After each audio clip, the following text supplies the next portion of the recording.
तो स्टूडेंट्स, हमने जो प्रीवियस क्लास थी उसके अंदर इंटीग्रेटेड रेट इक्वेशन के बारे में पढ़ा था कि इसको हम जीरो ऑर्डर के लिए कैसे निकाल सकते हैं और फर्स्ट ऑर्डर के लिए इंटीग्रेटेड रेट इक्वेशन क्या होगी, तो हमने पढ़ा। अब ग्राफिकल मेथड क्या होगा कि हम रेट ऑफ रिएक्शन और कंसंट्रेशन के बीच में क्या ग्राफ आएगा, उस ग्राफ से देख के हम कैसे बता सकते हैं कि कौन से ऑर्डर की रिएक्शन होगी, कौन से ऑर्डर की रिएक्शन। ठीक है, we have to find out whether the reaction is for zero order, for first order. तो वो हम ग्राफ से देख के भी बता सकते हैं। तो क्या रिलेशन रहने वाला है उसको अब हम स्टडी करेंगे। तो फर्स्ट हम स्टडी करेंगे for zero order reaction, for zero order reaction. ये कई बार कॉम्पिटिटिव एग्जाम्स में, बोर्ड एग्जाम्स में आता है कि आपको ग्राफ दे देगा और पूछेगा कि बताओ ऑर्डर क्या है रिएक्शन का। ठीक है, यूनिट क्या होगी रेट कांस्टेंट की। तो उसी में आगे जब तक हम ऑर्डर नहीं बता सकते तो हम यूनिट नहीं बता सकते रेट कांस्टेंट। तो ये सब हमें अच्छे से समझना है क्या है। ठीक है, तो देखो according to rate law, according to rate R is equal to k A की पावर 0 कि कोई भी रिएक्शन हो रही है ए से पी, कोई प्रोडक्ट फॉर्म हो रहा है, तो ए की जो कंसंट्रेशन रहेगी जीरो ऑर्डर की, वो तो डिपेंड ही नहीं करती, उसकी पावर तो कितनी होती है, 0 होती है। मतलब जो रेट ऑफ रिएक्शन है, rate of reaction is independent, is independent from the concentration of the reactant, of the reactant कि जो रिएक्टेंट की कंसंट्रेशन है उस पे कोई इफेक्ट नहीं पड़ेगा, उससे रेट ऑफ रिएक्शन पे कोई इफेक्ट नहीं पड़ेगा, वो उसके इंडिपेंडेंट रहेगी। कि चाहे अब इस ए की वैल्यू कुछ भी हो, जब उसकी पावर है 0 है तो वो तो 1 ही होना है, तो कोई चेंज नहीं है। ठीक है, तो अगर अब मैं बात करूं कंसंट्रेशन और रेट ऑफ रिएक्शन के बीच में अगर हम प्लॉट ड्रॉ करते हैं तो वो कैसे आएगा। एक ग्राफ अगर हम प्लॉट करते हैं तो किस तरीके से आएगा कि यहाँ है आपके पास रेट ऑफ रिएक्शन, यहाँ के आपके पास रेट ऑफ रिएक्शन और यहाँ है आपके पास कंसंट्रेशन, यहाँ के आपके पास कंसंट्रेशन ऑफ द रिएक्टेंट। तो हम देखेंगे कि कंसंट्रेशन जब चेंज हो रही है, जब कंसंट्रेशन आपके पास चेंज हो रही है तो रेट ऑफ रिएक्शन में कोई इफेक्ट नहीं आएगा। R is equal to constant, R is equal to constant की कंसंट्रेशन तो इधर इंक्रीज हो रही है, जब हम यहाँ 0 है कंसंट्रेशन, इधर जा रहे हैं तो इंक्रीज होती जा रही है, और रेट ऑफ रिएक्शन इधर इंक्रीज हो रही है। तो कोई भी रेट ऑफ एक रिएक्शन होगी, कोई भी जो जीरो ऑर्डर रिएक्शन है उसके लिए कोई भी रेट ऑफ रिएक्शन हो सकती है, लेकिन वो कांस्टेंट रहेगी, चेंज नहीं होगी कंसंट्रेशन के साथ। चाहे आप कंसंट्रेशन को इंक्रीज करो चाहे डिक्रीज करो, वो कांस्टेंट ही रहेगी। तो ये प्लॉट हो सकता है रेट ऑफ रिएक्शन ऑफ और कंसंट्रेशन के। ठीक है, अब और देखो हमने integrated rate equation. Now according to integrated rate equation, integrated rate equation,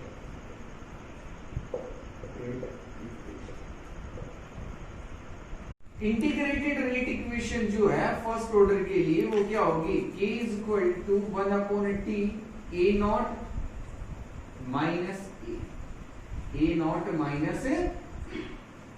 ठीक है, अब इसको हम इस तरीके से लिख सकते हैं, यहाँ a नॉट देखो आपके पास इनिशियल कंसंट्रेशन है और a क्या है, फाइनल कंसंट्रेशन। तो इसको मैं इस तरीके से भी लिख सकता हूँ, t को मैं इधर ले गया तो यहाँ क्या बच गया आपके पास, a नॉट माइनस ए, और यहां से हम लिख सकते हैं इसको a इज इक्वल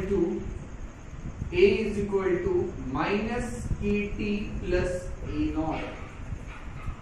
अब ये जो इक्वेशन है आपके पास, ये किसको रिजेंबल करती है, y is equal to M X plus C को, जो लाइन की इक्वेशन होती है। y ये y एक्सिस, ये x एक्सिस की वैल्यू, और ये स्लोप है आपके पास, और c क्या है, कांस्टेंट। तो हमारे पास जो इनिशियल कंसंट्रेशन जो a नोट है वो क्या है, कांस्टेंट है। ठीक है, तो हम प्लॉट जो ग्राफ है वो प्लॉट कर सकते हैं किसके बीच में, y एक्सिस और x एक्सिस के बीच में। तो y क्या आपके पास a नॉट और x क्या आपके पास t है।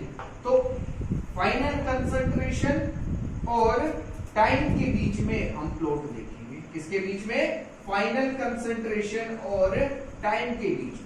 तो यहां तो आएगी आपके पास फाइनल कंसंट्रेशन a और यहां क्या आएगी आपके पास, टाइम आएगा t। ठीक है, टाइम।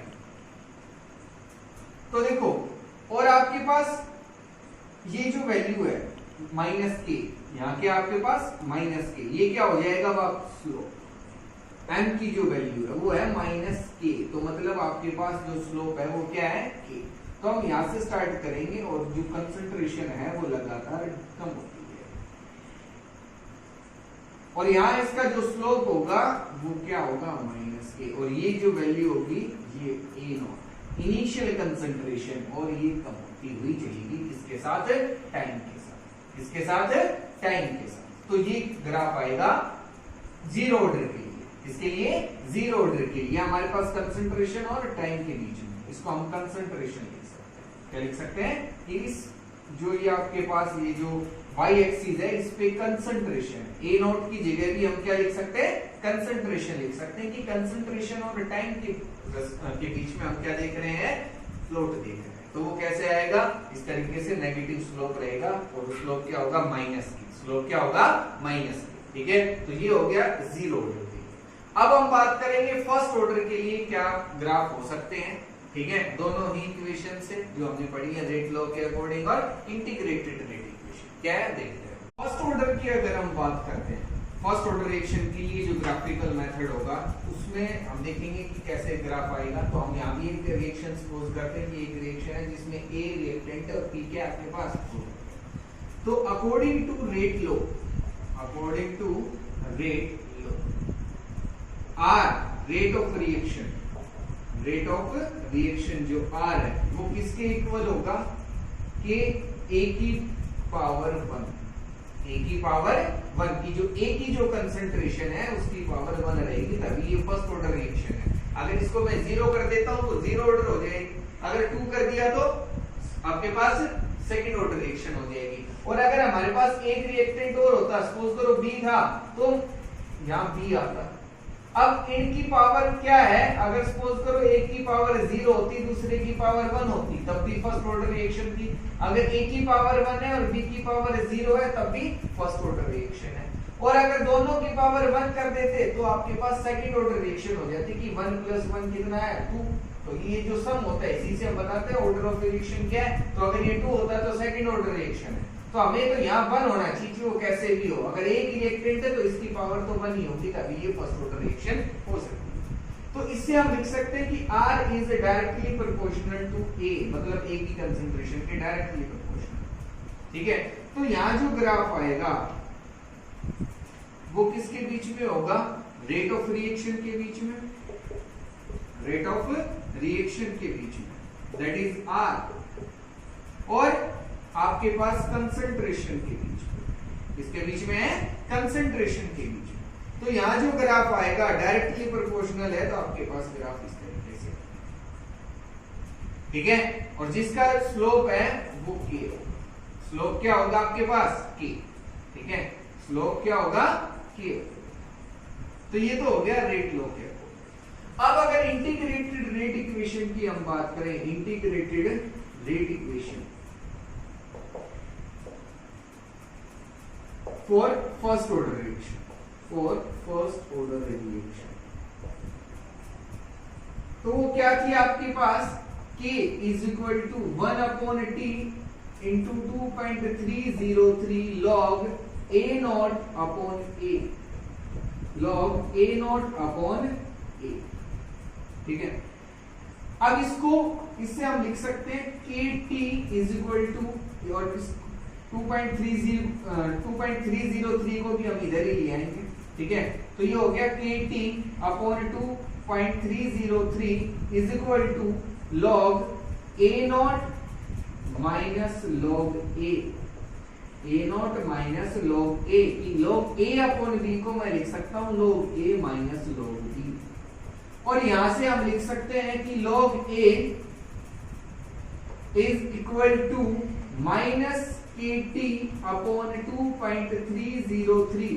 इस T को थोड़ा अलग लिख लेते हैं, K और T, और ये माइनस का, ठीक है, plus log A0, plus log A0। अब ये जो इक्वेशन है ये भी आपको आपकी जो लाइन ऑफ इक्वेशन है उससे रिजेंबल करती है, y is equal to mx plus c, y is equal to mx plus c। ये m क्या आपके पास स्लोप है, c कांस्टेंट है, तो यहाँ इनिशियल कंसंट्रेशन है, ये भी क्या रहेगी, कांस्टेंट रहेगी, तो ये जो वैल्यू है ये कांस्टेंट है। तो अब यहाँ क्या ग्राफ आएगा, किस किस के बीच में होगा, आपके पास कंसंट्रेशन के बीच में और टाइम के बीच में ही ग्राफ है। किसके बीच में है, कंसंट्रेशन और टाइम के बीच में। तो क्या ग्राफ आएगा, इस तरीके से होगा, वो देखो। तो इसके लिए जो ग्राफ होगा, जो प्लॉट होगा, वो कुछ इस तरीके से आएगा कि आपके पास ये जो लाइन है ये रिप्रेजेंट कर रही है, ये क्या आपके पास y = mx + c, जो लाइन इससे जो लाइन आएगी वो ये है, जिसका स्लोप क्या होगा, -k/2.303। कंसंट्रेशन डिक्रीज होती जाएगी। ये जो प्लॉट है कंसंट्रेशन और टाइम के रिस्पेक्ट में है, log a या सिंपल कंसंट्रेशन भी लिख सकते हैं, ये आपके पास log A0 है और यहाँ टाइम है। तो यहाँ जो ग्राफ आया वो कुछ इस तरीके से, और जिसका स्लोप नेगेटिव ही होगा। स्लोप कैसा होगा, नेगेटिव, क्योंकि ये जो ग्राफ है नीचे की तरफ है। तो ये इक्वेशन, ये जो ग्राफ है ये हो सकता है फर्स्ट ऑर्डर के लिए इंटीग्रेटेड रेट इक्वेशन, ठीक है। तो देखो एग्जाम में क्या आपके पास क्वेश्चन आएगा जिसमें आपको ग्राफ गिवन होंगे, दो ग्राफ दे रखे हैं, पूछेगा फर्स्ट ऑर्डर के लिए बताओ कौन सा है। तो आपको देखना है कि एक तो आपके पास दोनों, जो आपके पास y एक्सिस है और जो x एक्सिस है, इस पे ये टर्म्स क्या दे रखी है। उसके बाद जो भी लाइन है उसका, जो आप हमारे पास लाइन है, जो ग्राफ है, उसका स्लोप क्या है, ये क्या आपके पास है स्लोप, तो उसका स्लोप क्या है उसको देख के हम बताएंगे। तो फर्स्ट ऑर्डर में, सॉरी जीरो ऑर्डर में तो जो स्लोप था वो हमारे पास -k है, और फर्स्ट ऑर्डर के अंदर जो स्लोप है वो है -k/2.303, -k/2.303। तो हमारे पास इससे हम डिफरेंस कर सकते हैं, उसमें आपको स्लोप जरूर बताएगा, किसका स्लोप ये है, तो बताओ ऑर्डर ऑफ रिएक्शन क्या हो। तो इस तरीके से भी क्वेश्चन एग्जाम में आ सकते हैं। ये समझ में आगे होंगे कि हमने ये ग्राफ कैसे बनाया। अब आगे हम पढ़ेंगे हाफ लाइफ पीरियड के बारे में। किसके बारे में, हाफ लाइफ पीरियड के बारे में, कि हाफ लाइफ पीरियड क्या होता है, कैसे कैलकुलेट किया जाता है, जीरो ऑर्डर के लिए क्या होगा, फर्स्ट ऑर्डर के लिए क्या होगा, फिर उनके काफी हम ग्राफिकल रिप्रेजेंटेशन, ग्राफिकल मेथड हम देखेंगे। हाफ लाइफ पीरियड, ठीक है, काफी इंपॉर्टेंट है, एग्जाम में क्वेश्चन आते हैं। मैंने पहले भी बताया था कि integrated rate equation, half life period, इनसे एग्जाम में न्यूमेरिकल्स क्वेश्चंस जरूर आते हैं। तो ये भी बहुत इंपॉर्टेंट है, आसान है, बिल्कुल इजी है, ठीक है, उसी से रिलेटेड है इंटीग्रेटेड रेट इक्वेशन। क्या है half life period, it is the time in which half of the substance has reacted, कि वो टाइम जिसमें जो सब्सटेंस है वो हाफ रिएक्ट कर जाएगा। जब हाफ रिएक्ट कर जाएगा तो हाफ ही बचेगा हमारे पास, मतलब उसके लिए जितना भी टाइम लगेगा उसको हम हाफ लाइफ बोलते हैं। कि अगर मेरे पास 10 मोल्स है किसी सब्सटेंस के, 10 मोल है हमारे पास किसी भी सब्सटेंस के, और वो 5 मोल में कन्वर्ट होंगे, कि 5 मोल रिएक्ट करेंगे, कन्वर्ट होंगे, होने का मतलब है कि उनकी जो कंसंट्रेशन है 10 मोल से 5 मोल, तो 5 मोल ही क्या कर गया आपके पास, रिएक्ट कर गया। 5 मोल क्या कर गया, रिएक्ट, और ये क्या हो गया, लेफ्ट, जो बच गया। तो 5 मोल होने में, मतलब कंसंट्रेशन हाफ होने में कितना टाइम लगा है, उसी को हम क्या बोलते हैं, हाफ लाइफ पीरियड। सपोज करो 10 मिनट्स लगे, तो मैं कहूंगा हाफ लाइफ पीरियड इस सब्सटेंस का 10 मिनट्स है। क्या है आपके पास है 10 मिनट्स। 20 मिनट्स होते तो मैं कह देता कि इस सब्सटेंस का जो हाफ लाइफ पीरियड है वो 20 मिनट्स है। क्या आपके पास है 20 मिनट्स, ठीक है। तो इसको कैसे कैलकुलेट करेंगे, कैसे क्या इक्वेशन आएगी वो हम देखते हैं, ठीक है। तो देखो फॉर जीरो ऑर्डर रिएक्शन, सबसे पहले हम किसके लिए बात करेंगे, for zero order reaction, for zero order reaction. अगर हम बात करें जीरो ऑर्डर रिएक्शन के लिए, तो देखो A जो है A0, या मैं कह सकता हूं या ए जो आपके पास फाइनल कंसंट्रेशन, क्या आपके पास है फाइनल कंसंट्रेशन, और ए नॉट अब मान के क्या चल रहे हैं इनिशियल कंसंट्रेशन, इनिशियल कंसंट्रेशन। तो हाफ लाइफ पीरियड का मतलब क्या हुआ कि ए की जो वैल्यू है वो कितनी हो गई ए नॉट बाय 2, ये क्या आपके पास है ए नॉट बाय 2। और जो हमने इक्वेशन देखी थी integrated rate equation, integrated rate equation, जो इंटीग्रेटेड रेट इक्वेशन थी वो क्या थी k is equal to 1/t a naught minus A naught minus, और यहां से क्या आएगा k is equal to 1/t। अब देखो t जो है ना, जो हाफ लाइफ पीरियड होता है, ठीक है, जो t हाफ लाइफ पीरियड होता है उसको हम t हाफ से रिप्रेजेंट करते हैं। किससे रिप्रेजेंट करते हैं t हाफ से, कि ये हाफ लाइफ पीरियड है, जो टाइम है यहाँ वो कितना होगा जब कंसंट्रेशन हाफ हो जाएगी। तो इस t को भी मैं लिख सकता हूँ 1/2, इस t को भी मैं क्या लिख सकता हूँ 1/2, कि यहाँ जो भी टाइम लग रहा है वो कौन सा टाइम है जब कंसंट्रेशन हाफ हो गई, फाइनल कंसंट्रेशन क्या आपके पास a किसके इक्वल है a नॉट अपॉन 2 के, a नॉट अपॉन 2 मतलब जब इनिशियल कंसंट्रेशन से फाइनल कंसंट्रेशन क्या हो जाए हाफ। अब यहां से क्या आएगा हमारे पास k is equal to 1/t half is equal to a naught into a naught upon 2, a naught upon 2, और यहां से हम लिख सकते हैं t half is equal to k 1/k इनटू a नॉट अपॉन 2, या इसको सिंपली इस तरीके से लिखा जा सकता है t half is equal to 1 a naught upon 2k, a naught upon 2k, या इस तरीके से लिख लो, एक ही बात है। तो ये हमारे पास जो हाफ लाइफ है it is for zero order, इसके लिए हमारे पास ये जीरो ऑर्डर के लिए टी हाफ की जो हाफ लाइफ पीरियड है वो किस पे डिपेंड करेगा इनिशियल कंसंट्रेशन, किस पे डिपेंड करेगा इनिशियल कंसंट्रेशन पे, कि हम इनिशियल कंसंट्रेशन क्या ले रहे हैं, ज्यादा ले रहे हैं तो टी हाफ ज्यादा, कम ले रहे हैं तो कम। k क्या है कांस्टेंट है, 2b कांस्टेंट है, तो ये वैल्यू तो इफेक्ट करेगी नहीं, कौन सी करेगी a नॉट, a नॉट मतलब जो इनिशियल कंसंट्रेशन है उस पे जो हाफ लाइफ पीरियड है वो डिपेंड करता है। तो अब क्या ग्राफ आएगा इसके लिए हाफ लाइफ पीरियड के लिए फॉर जीरो ऑर्डर रिएक्शन, अब हम वो देखते हैं।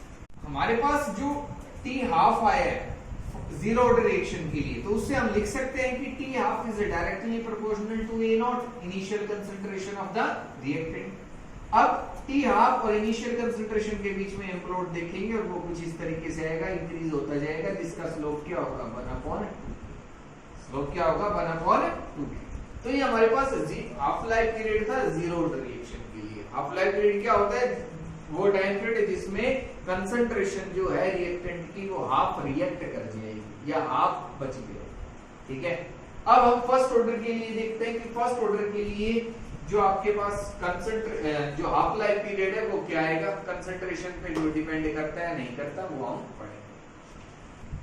फर्स्ट ऑर्डर रिएक्शन की अगर हम बात करते हैं तो integrated rate equation, integrated rate equation, जो इंटीग्रेटेड रेट इक्वेशन होगी वो क्या होती है हमारे पास k is equal to 1/t into 2.303 log a naught upon log a naught upon, अगर हमारे पास t is equal to t half है, मतलब जो टाइम है वो हम t हाफ से उसको रिप्लेस कर रहे हैं। t हाफ क्या है हाफ लाइफ पीरियड की, जब कंसंट्रेशन हाफ हो गई तो उसके लिए कितना टाइम लगा, t हाफ से हम उसको रिप्रेजेंट कर रहे हैं।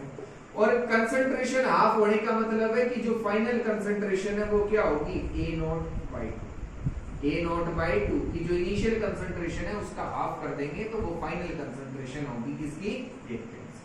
तो अब इससे देखो हम क्या लिखेंगे, कैसे इसको हम चेंज करेंगे, मॉडिफाई करेंगे वो देखते हैं। तो यहां मैं लिख सकता हूं कि t is equal to t half is equal to 1/k into 2.303 log a naught, और a को हम किससे रिप्लेस कर रहे हैं a नॉट बाय 2 से, किससे रिप्लेस कर रहे हैं a नॉट बाय 2। 2 से।